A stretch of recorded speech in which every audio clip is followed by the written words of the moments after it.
沖泡技藝先至係非物質文化遺產。今日你就係遺產繼承人啦。OK。我好中意香港人嘅茶餐廳嘅文化，都好中意飲港式奶茶。今日去睇師傅教我啊。Hello，你好。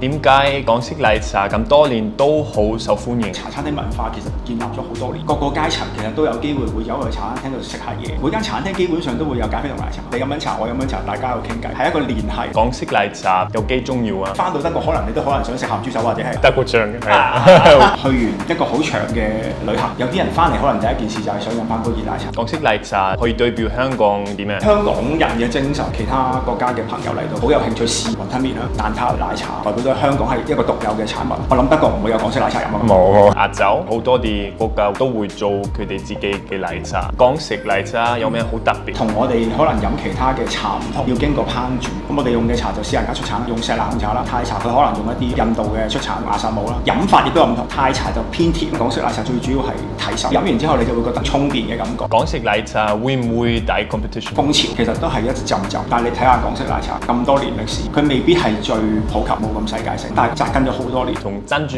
奶茶、手打檸檬茶有咩唔同？佢哋做法就一個系統，一定份量啦，一定水量啦，一個秒錶設定好，跟住出品。港式奶茶係講緊一個手藝沖煮咗，個人情味灌注咗落去，你要好留意佢。呢個就係精神嘅傳遞。手打檸檬茶佢有個名叫做鴨屎香檸檬茶。聽到呢個名再配合埋你飲嘅時候，我唔知你有冇啲幻想係咪飲緊嗰隻嘢咯？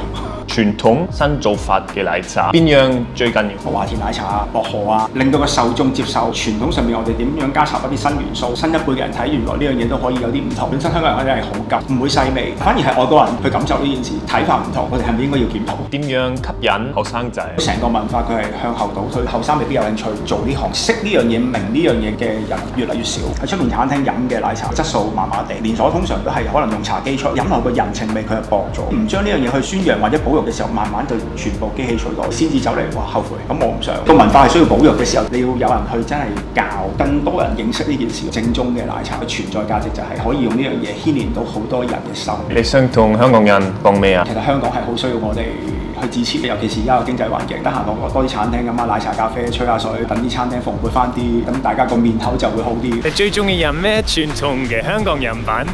今日俾我，我好高興認識你，好高興認識你，叫師傅啊，好高興認識你。